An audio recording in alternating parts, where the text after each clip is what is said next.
দীর্ঘ ১৭ বছর পর যুক্তরাজ্য থেকে বাংলাদেশে ফিরে উষ্ণ অভ্যর্থনা ও ভালোবাসা পাওয়ায় দেশের মানুষের প্রতি গভীর কৃতজ্ঞতা জানিয়েছেন বিএনপির ভারপ্রাপ্ত চেয়ারম্যান তারেক রহমান।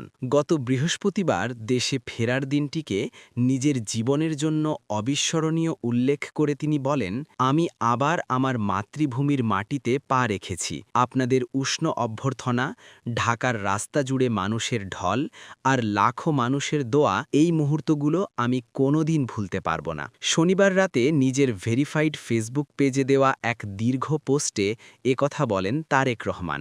সব প্রতিকূলতার মধ্যেও যারা পাশে ছিলেন এবং আশা হারাননি, তাদের সাহসী তাকে প্রতিনিয়ত শক্তি জুগিয়েছে বলেও উল্লেখ করেন বিএনপির ভারপ্রাপ্ত চেয়ারম্যান। তিনি বলেন, এই ফিরে আসা নিয়ে আমার ও আমার পরিবারের মনে যে ভালোবাসা ও সম্মান কাজ করছে, তা শুধু কথায় প্রকাশ করা সম্ভব নয়। নাগরিক সমাজ, তরুণ, পেশাজীবী, কৃষক, শ্রমিকসহ সব শ্রেণী পেশার মানুষের প্রতি ধন্যবাদ জানিয়ে তারেক রহমান বলেন, আপনারাই আমাদের মনে করিয়ে দিয়েছেন বাংলাদেশ তখনই সবচেয়ে শক্তিশালী হয় যখন এদেশের মানুষ ঐক্যবদ্ধ থাকে। বিএনপির ভারপ্রাপ্ত চেয়ারম্যানের দীর্ঘ নির্বাসনের পর স্বদেশে ফেরার ঐতিহাসিক মুহূর্তটি দায়িত্বশীলতার সঙ্গে দেশ বিদেশের মানুষের কাছে তুলে ধরার জন্য গণমাধ্যমের প্রতিও কৃতজ্ঞতা জানান তারেক রহমান। একই সঙ্গে তার দেশে ফেরার সময় এবং সার্বিকভাবে দেশের নিরাপত্তা নিশ্চিত করতে আইন শৃঙ্খলা রক্ষাকারী বাহিনীর ভূমিকার গুরুত্ব তুলে ধরেন তিনি।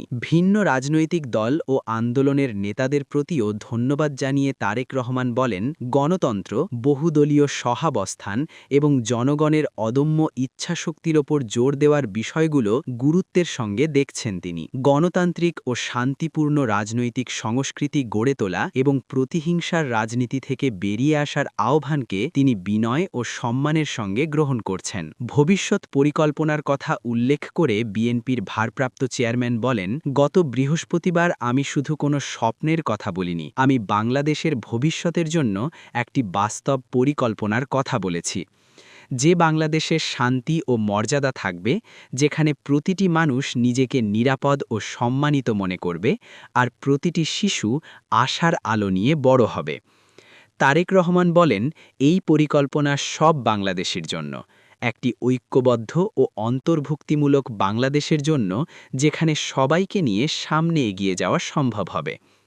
পোস্টের শেষে তারেক রহমানের দেশে ফেরার সময় তাকে বরণ করে নেওয়ার জন্য দেশের মানুষকে ধন্যবাদ জানিয়ে তিনি বলেন, আল্লাহ বাংলাদেশকে এবং আপনাদের সবাইকে সব সময় তার রহমতে রাখুন।